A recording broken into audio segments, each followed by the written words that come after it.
Hello, എല്ലാവർക്കും നമസ്കാരം കേട്ടോ. നമുക്കിന്നൊരു എഗ്ഗ് ബിരിയാണി ഉണ്ടാക്കിയാലോ? അമ്പുരുവിൻ്റെ ആവശ്യപ്രകാരം ഇന്ന് എഗ്ഗ് ബിരിയാണി ഉണ്ടാക്കാമെന്ന് വിചാരിച്ചിട്ടാ. അപ്പം മുട്ട നമുക്ക് വേഗം പുഴുങ്ങാനായിട്ട് വയ്ക്കാം. എന്നിട്ട് അതിൻ്റെ ഇൻഗ്രീഡിയൻസും കാര്യങ്ങളൊക്കെ നോക്കാം. ഇൻഗ്രീഡിയൻസ് ആയിട്ട് നമുക്ക് ആവശ്യമുള്ളത് സബോള, തക്കാളി, പച്ചമുളക്, ഇഞ്ചി, അതുപോലെ തന്നെ വെളുത്തുള്ളി. ഇത്രയാണ് കേട്ടോ നമുക്ക് ആവശ്യമുള്ള ഇൻഗ്രീഡിയൻസ്. പിന്നെ നമുക്ക് മസാല ബിരിയാണിക്കുള്ളതും കൂടെ സെറ്റ് ചെയ്യണം കേട്ടോ. അപ്പോൾ ആദ്യം ആവശ്യമുള്ള ഇൻഗ്രീഡിയൻസ് നമുക്ക് വേഗം അരിഞ്ഞെടുത്ത് കഴിഞ്ഞാൽ പകുതി പണി അവസാനിച്ചു എന്നാണ് എൻ്റെ ഒരു വിശ്വാസം. അപ്പോൾ നമ്മളെല്ലാം അരിഞ്ഞെടുത്ത് റെഡിയാക്കി വെച്ചിട്ടുണ്ട് കേട്ടോ. ഇനി ഒരു പാൻ അടുപ്പത്ത് വെച്ചിട്ടേ നമുക്ക് ബിരിയാണിയുടെ മസാല ആദ്യം നോക്കാം. കാരണം മുട്ട വെന്ത് വരണ്ടേ. അപ്പോൾ അതിലേക്ക് നമുക്കേ ആദ്യം ഒഴിച്ചു കൊടുക്കേണ്ടത് നെയ്യാണ് കേട്ടോ. നെയ്യ് ഞാനിവിടെ സ്റ്റോക്ക് ചെയ്ത് വെക്കാറുണ്ട്, ഇടയ്ക്കിടയ്ക്ക് ബിരിയാണി ഉണ്ടാക്കണുണ്ട്. അപ്പോൾ ആ നെയ്യിലേക്ക് ബാക്കി നമ്മുടെ കറുവപ്പട്ട, ഗ്രാമ്പു, ഏലക്ക, അതുപോലെ തന്നെ പെരുംജീരകമാണ് കേട്ടോ ഞാൻ ഇട്ട് കൊടുക്കുന്നത്. ഇതെല്ലാം ഇട്ട് നന്നായി അതിനെ ഇളക്കി മറിച്ച് വെച്ചതിന് ശേഷം അതിലേക്ക് നമ്മൾ കുതിർത്ത് വെച്ച അരി ഇട്ട് കൊടുക്കുകയാണ് കേട്ടോ. ഞാൻ ആദ്യം ഇങ്ങനെയാണ് ചെയ്യാറ്. പലരും പല മോഡലിലായിരിക്കും ചെയ്യുക. പക്ഷേ എങ്ങനെ എല്ലാവരും ചെയ്യണമെന്ന് ഒന്ന് കമൻറ്റ് ചെയ്യും കേട്ടോ. എന്നിട്ട് നമ്മൾ അളന്ന് മാറ്റി വെച്ച ആ ഒരു വെള്ളം ഉണ്ടല്ലോ, ഒരു ഗ്ലാസ് അരിക്ക് 1.5 ഗ്ലാസ് വെള്ളം എന്നുള്ള രീതിയിൽ അതിട്ടിട്ട് അതിലേക്ക് കുറച്ച് ഉപ്പും കാര്യങ്ങളും ഇട്ട് കൊടുക്കുക. ഉപ്പും കാര്യങ്ങളിട്ട് നന്നായി ഒന്ന് മിക്സ് ചെയ്തിട്ട് നമ്മുടെ മെയിൻ ആയിട്ടുള്ള ബിരിയാണിയുടെ സ്മെല്ലിന് വേണ്ടിയിട്ടുള്ള പൈനാപ്പിൾ എസൻസ് ഒരു തുണ്ട് അടപ്പിലെടുത്തിട്ട് ഒഴിക്കുക കേട്ടോ. അതൊഴിച്ചതിന് ശേഷം അതിനതവിടെ മൂടി വെച്ച് സെറ്റ് ചെയ്യുന്നുണ്ട്.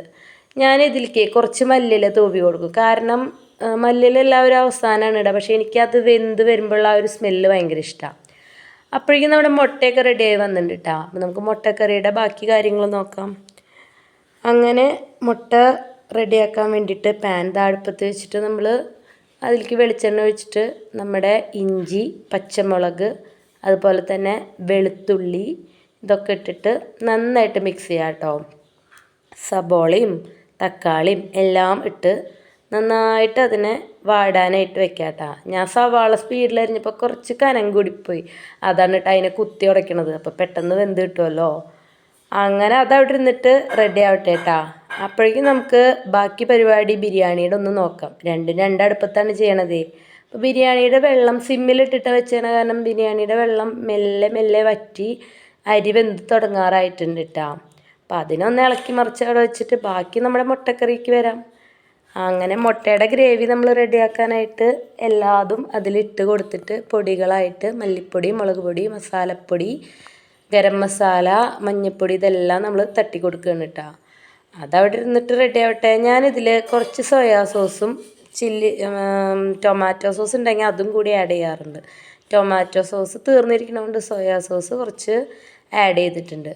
അപ്പോഴേക്കും നമ്മുടെ ബിരിയാണി അതിലൊരു കളറ് ചേർക്കാൻ ഞാനൊരു മഞ്ഞൾപ്പൊടിയാണ് കേട്ടോ യൂസ് ചെയ്തേക്കണേ, അല്ലാതെ കളർ പൊടിയല്ല. അപ്പോൾ അങ്ങനെ ബിരിയാണിയുടെ അരിയൊക്കെ അവിടെ വെന്ത് വന്ന് സെറ്റായി കിട്ടിയിട്ടുണ്ട് കേട്ടോ. ഇനി ഇതിൻ്റെ ബാക്കി പണികൾ നമുക്ക് നോക്കണം. അപ്പോൾ അതിനായിട്ട് നമുക്ക് ഗാർണിഷ് ചെയ്യാൻ വേണ്ടിയിട്ട് കുറച്ച് സബോള വേണം. സബോളേനെ നമുക്ക് കരിയാതെ വറുത്ത് മാറ്റിയെടുക്കണം കേട്ടോ. അപ്പോൾ അത് അപ്പുറത്തെ അടുപ്പിൽ വെച്ചിട്ടുണ്ട്. അപ്പോഴേക്കും നമ്മുടെ മുട്ടക്കറിയുടെ ഗ്രേവി കുറുകി വന്നിട്ടുണ്ട് കേട്ടോ. അപ്പോൾ അതിലേക്ക് നമ്മുടെ മുട്ട ഇട്ട് കൊടുക്കുകയാണ്. അങ്ങനെ നമ്മുടെ മുട്ടയൊക്കെ ഇട്ട് കൊടുത്ത് അവിടെ ഇരുന്നിട്ട് സെറ്റാവട്ടെ. മുട്ടയിലേക്ക് മസാലയൊക്കെ പിടിച്ച് ആ വെള്ളമൊക്കെ ഒന്ന് വറ്റി കുറുകി വരണം കേട്ടോ.